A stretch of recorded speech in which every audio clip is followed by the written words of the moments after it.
ইংরেজি খবর ঢাকা কেন্দ্র থেকে রিলে করে শোনানো হলো বাংলাদেশ বেতার সিলেট। এবার শুনুন স্থানীয় খবর। আসসালামু আলাইকুম।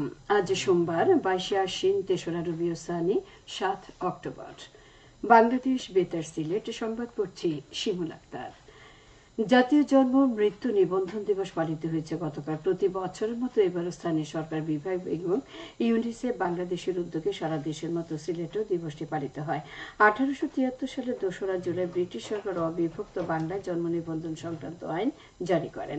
এরপর 2001 থেকে 2006 সালে ইউনিসেফ বাংলাদেশের সহায়তায় পাইলট প্রকল্পের মাধ্যমে 28টি জেলা ও 4টি সিটি কর্পোরেশনে জন্ম নিবন্ধন কাজ নতুন করে শুরু হয়। তবে জাতিসংঘের টেকসই উন্নয়ন লক্ষ্যমাত্রা অর্জনে আগামী 2030 সালের মধ্যে 80% জন্ম এবং মৃত্যু নিবন্ধন সম্পন্ন করতে জাতীয় জন্ম নিবন্ধন দিবসকে জাতীয় জন্ম নিবন্ধন দিবস পালনের সিদ্ধান্ত নেয় তৎকালীন সরকার। জন্ম মৃত্যু আইন 2004 সাল অনুযায়ী শিশু জন্মের 45 দিনের মধ্যে জন্ম নিবন্ধন এবং কোনো ব্যক্তির মৃত্যুর 45 দিনের মধ্যে মৃত্যু নিবন্ধনের কথা বলা হয়েছে। এদিকে দিবসটি উপলক্ষে র্যালি আলোচনা সভা অনুষ্ঠিত হয়েছে গতকাল মৌলভীবাজারে। সকালে কালেক্টরেট থেকে বের করা হয় সচেতনতামূলক র্যালি, পরে কালেক্টরেটে অনুষ্ঠিত হয় আলোচনা সভা। এতে প্রধান অতিথি ছিলেন জেলা প্রশাসক মোহাম্মদ ইসরাইল হোসেন। এ সময় প্রশাসনের ঊর্ধ্বতন কর্মকর্তা, শিক্ষার্থী, শিক্ষক, ইমাম, খতিব, ইউনিয়ন চেয়ারম্যান, এনজিও প্রতিনিধিগণ উপস্থিত ছিলেন। জেলা প্রশাসনের স্থানীয় সরকার অধিদপ্তর যৌথভাবে এর আয়োজন করে। দিবসটি উপলক্ষে র্যালি ও আলোচনা সভা অনুষ্ঠিত হয়েছে গতকাল জেলার কমলগঞ্জেও। সকালে উপজেলা পরিষদ থেকে র্যালিটি বের হয়ে শহরের প্রধান প্রধান সড়ক প্রদক্ষিণ করে। পরে উপজেলা পরিষদ হলরুমে অনুষ্ঠিত হয় আলোচনা সভা। এই উপলক্ষে শোভাযাত্রা আলোচনা সভা অনুষ্ঠিত হয়েছে গতকাল হবিগঞ্জে। জেলা প্রশাসকের কার্যালয় থেকে বের করা হয় শোভাযাত্রা, পরে জেলা প্রশাসকের কার্যালয়ে অনুষ্ঠিত হয় আলোচনা সভা। তরুণদের সম্পৃক্ত করে উন্নত নগর গড়ি, এ প্রতিপাদ্যকে সামনে রেখে সারা দেশের মতো সিলেটে আজ পালিত হবে বিশ্ব বসতি দিবস।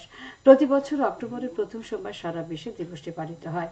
বিশ্বজুড়ে সব মানুষের নিরাপদ ও মানসম্মত বাসস্থান নিশ্চিতের জন্য সচেতনতা বাড়াতে 1986 সাল থেকে দিনটি পালিত হয়ে আসছে। দিবসটি উপলক্ষে সিলেটেও পালন করা হচ্ছে নানা কর্মসূচি। সনাতন ধর্মাবলম্বীদের সবচেয়ে বড় ধর্মীয় উৎসব শারদীয় দুর্গাপূজা আগামী 9 অক্টোবর থেকে শুরু হতে যাচ্ছে। শুভ মহালয়ার দেবীর আবাহন শেষে এখন মণ্ডপে মণ্ডপে দেবী বরণের প্রস্তুতি চলছে। কৈলাস থেকে মর্তলোকে আসবেন দেবী দুর্গা। এই উৎসব ঘিরে মণ্ডপে মণ্ডপে চলছে শেষ মুহূর্তের প্রস্তুতি। প্রতিমা তৈরিতে মাটির কাজ ইতিমধ্যে শেষ হয়েছে। এখন রং তুলির আঁচড় শেষে প্রতিমা মণ্ডপে নেওয়ার অপেক্ষায় সবাই। বিভিন্ন মন্দিরে এখন চলছে থিম ভিত্তিক সাজসজ্জার কাজ।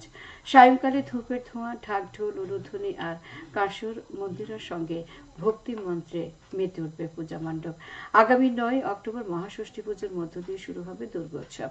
এরপর মহাসপ্তমী, মহা অষ্টমী এবং 13 অক্টোবর মহানবমী ও দশমীতে বিসর্জনের মধ্য দিয়ে 5 দিন ব্যাপী এই উৎসবে শেষ হবে। এবছর দেবী দুর্গা মর্তে আগমন করবেন দোলায় আর ঘোড়ায় চড়েই তিনি ফিরে যাবেন স্বর্গলোকে।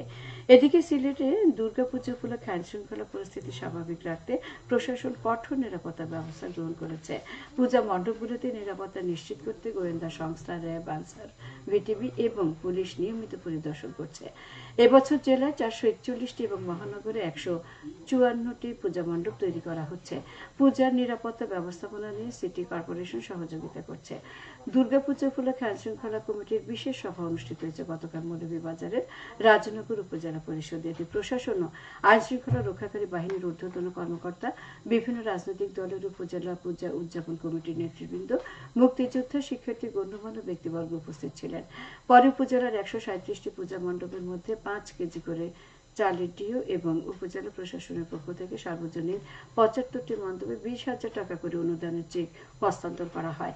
উপজেলা প্রশাসক এর আয়োজন করে। দুর্গাপূজা উপলক্ষে মত বিনিময় সভা অনুষ্ঠিত হয়েছে গতকাল জেলার কমলগঞ্জের আদমপুর ইউনিয়নেও।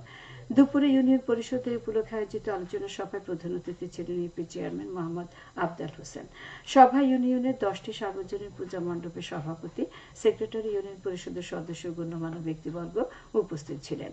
সভা শেষে প্রত্যেক পূজা মণ্ডপে ইউনিয়ন পরিষদের তহবিল হতে 2,000 টাকা করে প্রদান করা হয়। বাজার দর নিয়ন্ত্রণে মৌলভীবাজারের মাঠে নেমেছে জেলা প্রশাসন, নির্বাহী ম্যাজিস্ট্রেট ও ভোক্তা অধিকার সংরক্ষণ অধিদপ্তর। গতকাল সকাল থেকে দিনব্যাপী পৃথক দুটি অভিযানে বিভিন্ন অনিয়মের দায়ে 12টি প্রতিষ্ঠানকে 41,000 টাকা জরিমানা করা হয়। মৌলভীবাজার শহরের পশ্চিম বাজারের অভিযান নির্বাহী ম্যাজিস্ট্রেট নাইমুর রহমান এবং রাজনগর উপজেলার মুন্সিবাজারে পরিচালিত অভিযানে নেতৃত্ব দেন জেলা ভোক্তা অধিকার সংরক্ষণ অধিদপ্তরের সহকারী পরিচালক শফিকুল ইসলাম। বাজার দর তদারকির অভিযান অব্যাহত থাকবে বলে জানিয়েছেন সংশ্লিষ্টরা। এবারে শুনুন কৃষি সংবাদ। হবিগঞ্জের চুনারুঘাটি উপজেলায় 2টি মাড়াই কল, 3টি ধান রোপণ মেশিন প্রদান করা হয়েছে। গতকাল সকালে 50% ভর্তুকিতে এসব কৃষি যন্ত্র বিতরণ করা হয়। এ নিয়ে উপজেলার চলতি অর্থ বছরে 12টি রিপার মেশিন ও 15টি মাড়াই কল এবং 8টি ধান রোপণ মেশিন প্রদান করা হলো। কৃষি বিভাগের উদ্যোগ নেয়। খেলার খবর, ফুটবল। ছাতক উপজেলার বসন্তপুর মাঠে তৃতীয় বিজেগা ফুটবল টুর্নামেন্টে আজ সোনালী এন্টারপ্রাইজ কালীগঞ্জ ফুটবল একাদশের মোকাবিলা করবে। গতকাল উদ্বোধনী খেলায় বরাটুকা ফুটবল একাদশ 1-0 গোলে মোহাম্মদপুর ক্রীড়া চক্রকে পরাজিত করে। টুর্নামেন্টে 18টি ফুটবল দল অংশ নিচ্ছে। সবশেষে আবহাওয়া। আজ বেলা 1টা পর্যন্ত পূর্বাভাসে বলা হয়েছে সিলেটের পার্শ্ববর্তী এলাকায় আজ কোনো সতর্কবাণী নেই এবং কোনো সংকেতও দেখাতে হবে না। আজ সিলেটে সূর্যোদয় হয়েছে 5টা 47 মিনিট এবং সূর্য অস্ত যাবে সন্ধ্যে 5টা 33 মিনিটে। সংবাদ শেষ হলে আমাদের পরবর্তী স্থানীয় সংবাদ প্রচারিত হবে দুপুর 1টা বেজে 5 মিনিটে। আল্লাহ হাফেজ। বাংলাদেশ